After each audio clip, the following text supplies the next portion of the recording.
Hi friends, welcome है आप सब लोगों का।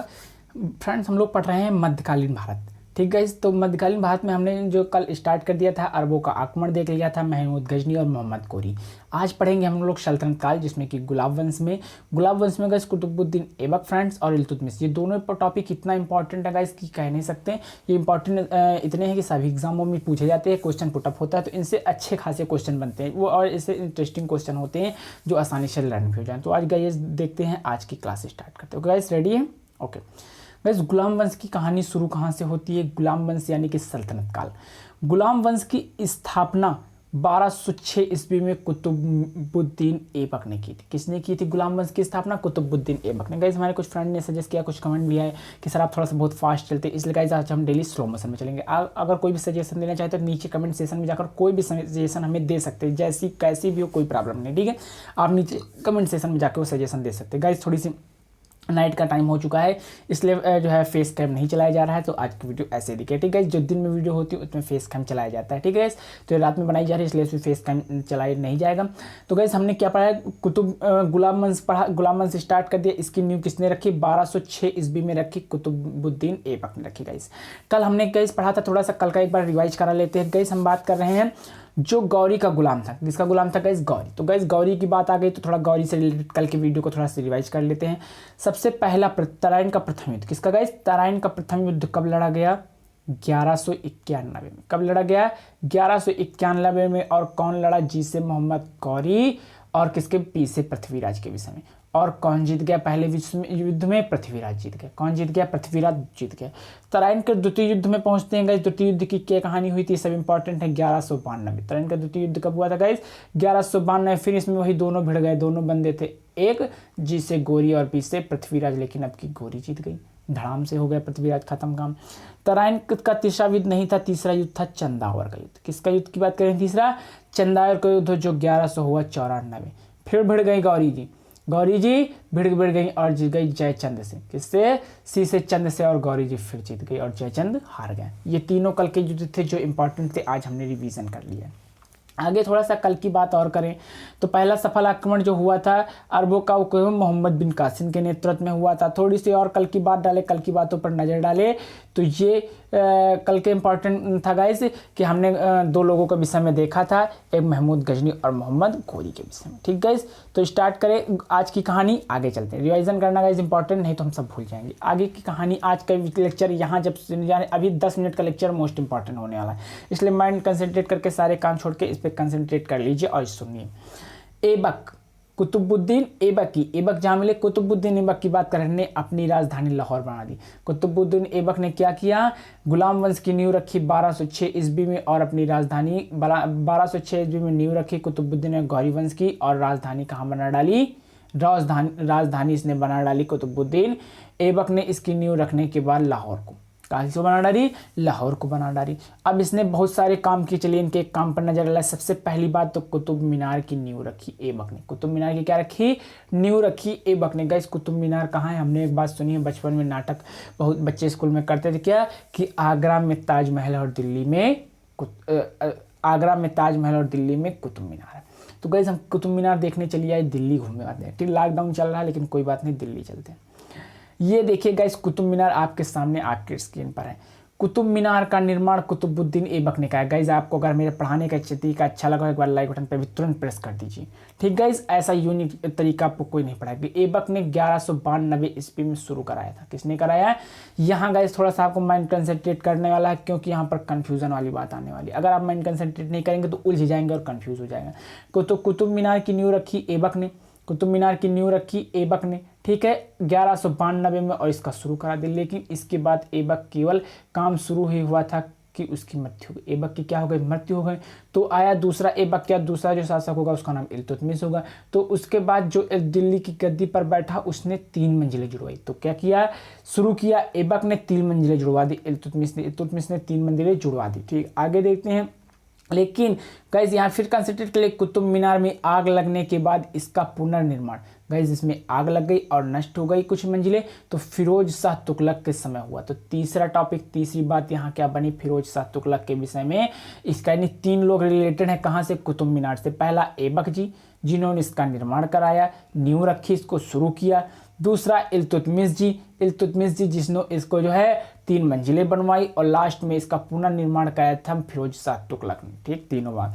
आगे इससे एक मोस्ट इंपॉर्टेंट बात ये पता चली हमको कुतुब मीनार से गाइस, कुतुब मीनार से बात ये चली कि नई दिल्ली में स्थित है, तो सबको पता है। इससे बात ये इंपॉर्टेंट चली कि इस परिषद को यूनेस्को द्वारा विश्व धरोहर घोषित कर दिया। क्या कर दिया? यूनेस्को ने इसे विश्व धरोहर घोषित कर दिया। ये एक करंट का क्वेश्चन बन गया।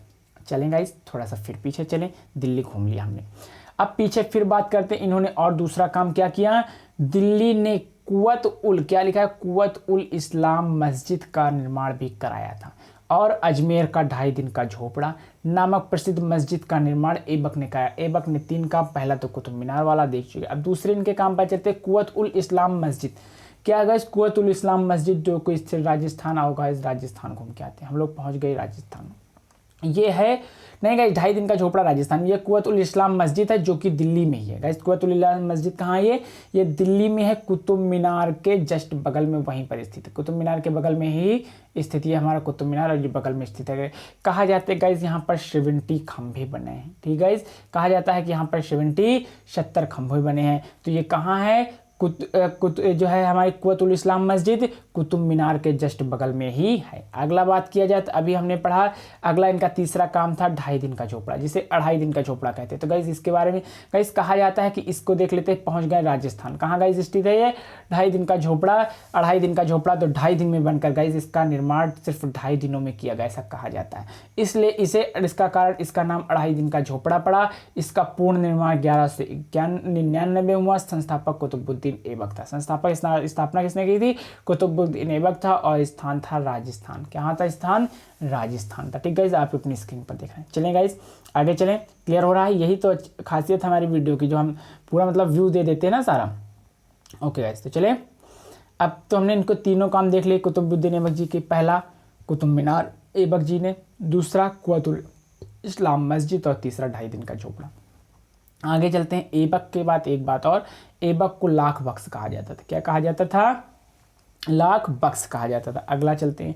और ऐबक जी ने क्या साथ हमने क्या हुआ? नालंदा विश्वविद्यालय में ध्वस्त कराने वाला ऐबक का सहायक सेनानार बख्तियार खिलजी था। किसने क्या है? बख्तियार खिलजी ने नालंदा विश्वविद्यालय को ध्वस्त करा दिया, यानी नष्ट करा दिया बिल्डिंग के बाद में। गाइस थोड़ा सा प्राचीन भारत की जब चले तो वहाँ एक विद्यालय था जिसका नाम था क्या गाइस? तक्षशिला। क्या गाइस? तक्षशिला विद्यालय में जब विद्रोह हुआ तो उसे फिर किसे भेजा गया? बिंबिसार जी ने, बिंदु नहीं गाइस, बिंबिसार पहले थे, यहाँ थे बिंदुसार। तो किसके भेजा था? अशोक और सुसीम को। किसे भेजा गया था गाइस? अशोक और सुसीम को तक्षशिला में विद्रोह होने के लिए जब हुआ था तो भेजा गया था। प्राचीन वाक्य का वीडियो नहीं देखिए तो जाके देख लीजिए, सारा क्लियर हो जाएगा। क्लियर हो गया। यूनेस्को विश्व धरोहर में शामिल कर लिया गया कुतुब मीनार को, कुव्वत उल इस्लाम मस्जिद को देख लिया हमने, और 2.5 दिन का झोपड़ा भी देख लिया। आगे चलते हैं। ऐबक की अब हो जाएगी मृत्यु। ऐबक की कहानी हो रही है खत्म। ऐबक की मृत्यु 1210 ईस्वी में। कब गाइस? 1210 ईस्वी में चौगान खेलते समय हुई थी, और घोड़े से गिरकर जिसकी लाहौर में दफनाया गया। तो गाइस चौगान एक ऐसा खेल है जो घोड़े पर सवार होकर खेला जाता है, और जब ऐबक मर गया, कुतुबुद्दीन ऐबक मर गया, तो उसे कहाँ दफना दिया गया? लाहौर में। ये भी इंपॉर्टेंट पॉइंट है, स्टार्ट नोट बना के नोट कर लीजिए। ठीक गाइस, क्लियर है। और इल्तुतमिश जब काम खत्म तो आ गया, कुतुबुद्दीन ऐबक का काम खत्म तो आ गया, इल्तुतमिश जी आ गए। कौन आ गए गाइस? इल्तुतमिश जी आ गए। ऐबक के काम खत्म होने के बाद इल्तुतमिश जी आपकी स्क्रीन पर अब आ चुके हैं। ठीक है, तो इनको थोड़ा सा देख लेते हैं। इनकी बात करें तो इल्तुतमिश इल्बी तुर्की था, जो ऐबक का गुलाम था, प्लस में दामाद भी था। गुलाम के साथ साथ प्लस में ये ऐबक का दामाद भी था। किसकी बात कर रहे हैं? इल्तुतमिश की। ऐबक की मृत्यु के समय बदायूं का गवर्नर था। जब ऐबक की मृत्यु हुई तो बदायूं का गवर्नर था कौन? इल्तुतमिश पे आ गए हैं। ऐबक को थोड़ा सा अवॉइड करके आगे बढ़ रहे हैं। इल्तुतमिश पहला शासक था जिसने 1229, कब गाइस? 1229 ईस्वी यानी 1229 ईस्वी में बगदाद के खलीफा से सुल्तान पद की वैधानिक स्वीकार प्रदान की, यानी कि सुल्तान पद की वैधानिक स्वीकृति प्रदान हो गई। किसे? इल्तुतमिश को। किसे प्रदान हो गई गाइस? इल्तुतमिश को 1229 में बगदाद की खलीफा की वैधानिक स्वीकृति प्रदान हो गई। गाइस सुल्तान पद का आ गया तो बता दीजिए सबसे पहला कौन सा शासक था अभी यही मध्यकालीन भारत में सुल्तान की उपाधि धारण करने वाला। आपको दो ऑप्शन दिए जाएंगे, एक महमूद गजनी और मोहम्मद गोरी। आपको बताना है तो कौन सा ऑप्शन होगा, महमूद गजनी या मोहम्मद गोरी। आप नीचे कमेंट सेक्शन तो ये कल के वीडियो में हमने पढ़ा है, नहीं पढ़ा तो जाके पढ़ लीजिए। सुल्तान की उपाधि धारण करने वाला पहला शासक, सुल्तान की उपाधि क्या होती है सब डिस्कस किया गया था। ठीक है, आगे चलते हैं, आगे देखते हैं गाइस, बात करते हैं इल्तुतमिश के विषय में बात कर रहे हैं। तो इल्तुतमिश के विषय में आगे देखते हैं इल्तुतमिश द्वारा किए गए महत्वपूर्ण क्या क्या कार्य किया। अभी हमने बताया कि कुतुब मीनार का निर्माण को पूर्ण कराया था, शुरू कराया था कुतुबुद्दीन ऐबक ने। इसने क्या किया था, इल्तुतमिश ने उस पर 3 मंजिलें बढ़वाई थी। क्या किया थे, निर्माण को पूर्ण कराया था, जिसके कारण उसमें 3 मंजिलें, और जब कहते हैं जब दोबारा बिगड़ी थी, नष्ट हुई थी, तो फिर किसने कराया था, फिरोज शाह तुगलक ने। शायद सही है, आगे देखते हैं। यस गाइस, फिर दोबारा किसने सही कराया था उसको, फिरोज शाह तुगलक ने। अभी हमने 10 में देखा है फिरोज शाह तुगलक, ये देखिए फिरोज शाह तुगलक ने उसको लास्ट में क्या कराया था, लास्ट में पूर्ण कराया था, पुनः निर्माण कराया था। ठीक है, आगे चलते हैं, आगे बात करते हैं।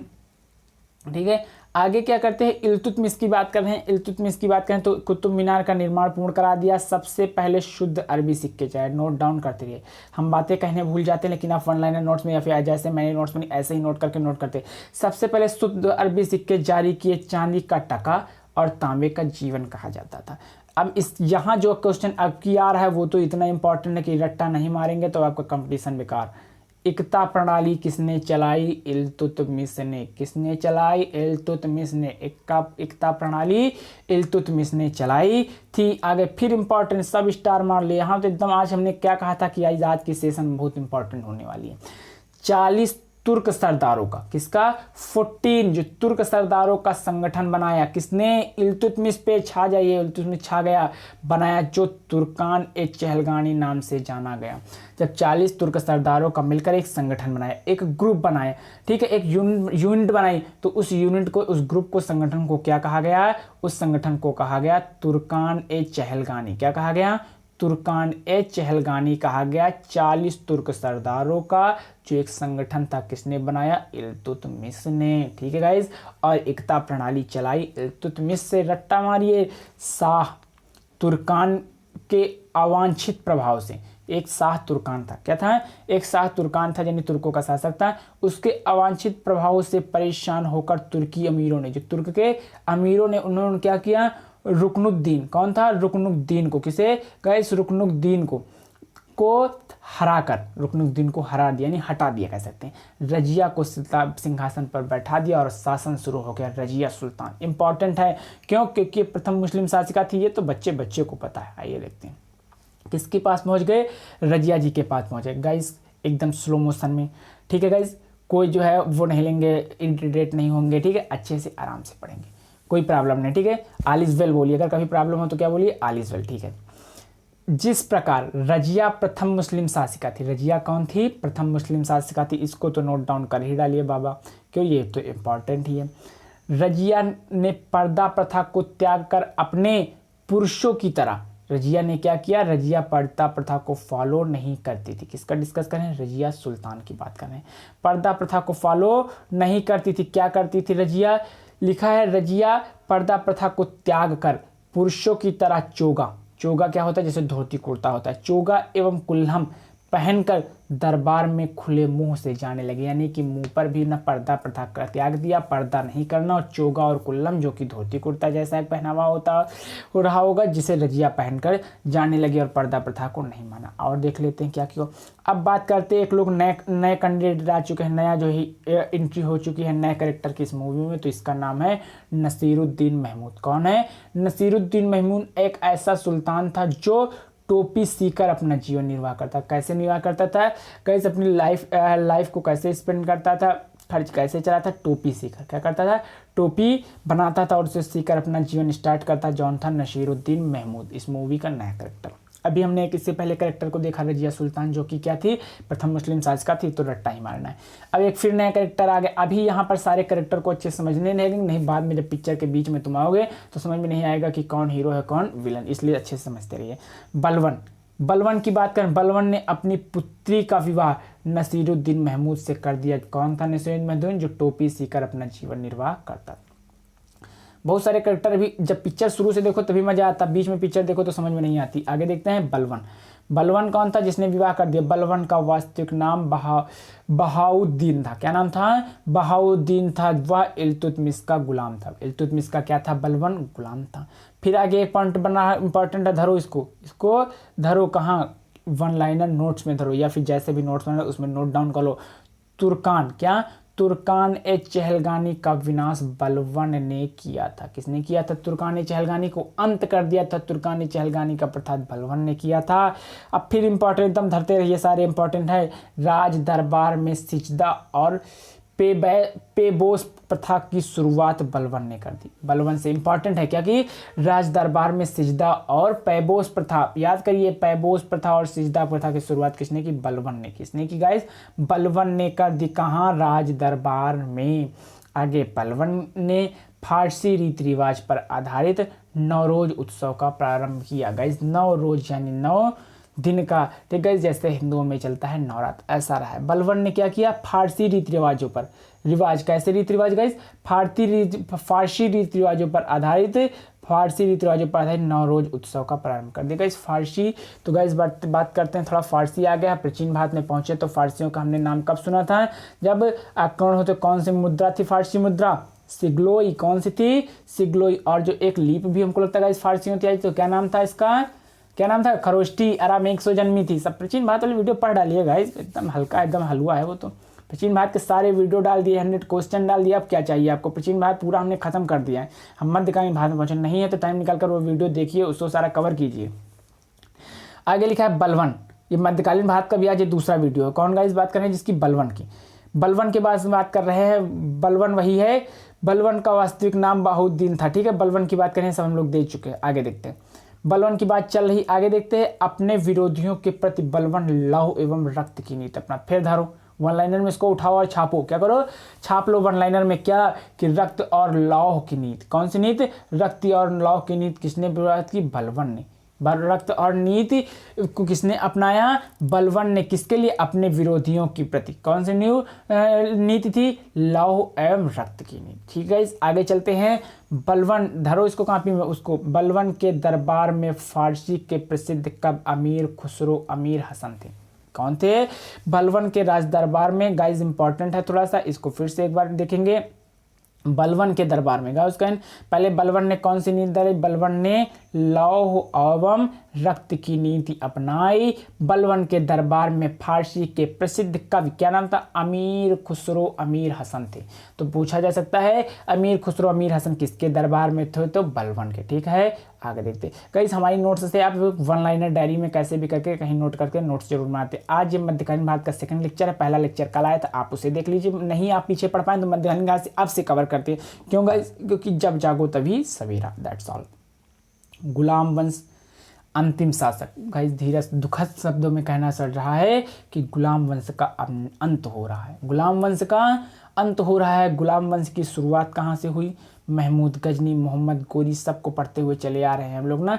यहाँ हमने पढ़ा कुतुबुद्दीन ऐबक, इल्तुतमिश, इन सबको पढ़ा गुलाम वंश के अंतर्गत। गुलाम वंश के अंतर्गत ना गुलाम वंश की नींव किसने रखी थी? कुतुबुद्दीन ऐबक ने रखी थी। ठीक है, 1206 अभी भी देखा कब? 1206 ईस्वी में। गाइस हमने देखा ना कि 1206 ईस्वी में कुतुबुद्दीन ऐबक ने गुलाम वंश की नींव रखी। लेकिन अब दुखद सूचना कही, गुलाम वंश का अंतिम शासक आ गया शम्भुद्दीन। क्या नाम था? शम्भुद्दीन था। कैमूर था और गुलाम वंश की कहानी हो रही है खत्म, द एंड। शुरू 1206 ईस्वी में हुई। बहुत इंपॉर्टेंट है गुलाम वंश। इस वीडियो को 2 3 4 बार देखिए जितना हो सके। अगर आपको अच्छा लग रहा हो तभी, अगर अच्छा लगे तभी इस यूट्यूब चैनल को सब्सक्राइब कर डालिए, घंटा दबा दीजिए। वो जो बेल आइकन होता है, जिस घंटी कहते हैं ना लोग, हाँ, घंटा दबा दीजिए और लाइक शेयर और सब्सक्राइब कर लीजिए। आप कोई सजेशन देने चाहते कमेंट सेशन में जाके दे दीजिए। ठीक, अब मिलते हैं अगले वीडियो में। आना मत भूलिएगा। रोज़ सुबह 8 बजे करंट अफेयर्स शो, जिसका नाम है तैयारी जीत की। गाइस अगर अच्छा लगे तो आप एक बार सब्सक्राइब कर दीजिए, मेरे चैनल को कमेंट कर दीजिए, लाइक कर दीजिए। इससे क्या होता है, मुझे मोटिवेशन मिलता है और अच्छा लगता है। ठीक गाइस, तो बंद करते हैं आज की क्लास, यहीं तक खत्म करते हैं। मिलेंगे गाइस अगले दिन, तब तक के लिए गाइस जय हिंद जय भारत। एक से निवेदन है कि आप ज़्यादा से ज़्यादा लोगों को मेरा वीडियो अच्छा लगे तब शेयर कीजिए। अगर आपको मेरे पढ़ाने की स्टाइल अच्छी लगती तभी शेयर कीजिए, जरूरी नहीं कि आप शेयर कर दिए। ठीक है, तो मिलेंगे कल की वीडियो में, तब तक के लिए गाइस जय हिंद जय भारत। अब मिलेंगे मध्यकालीन के 3rd वीडियो के साथ। Okay guys, bye.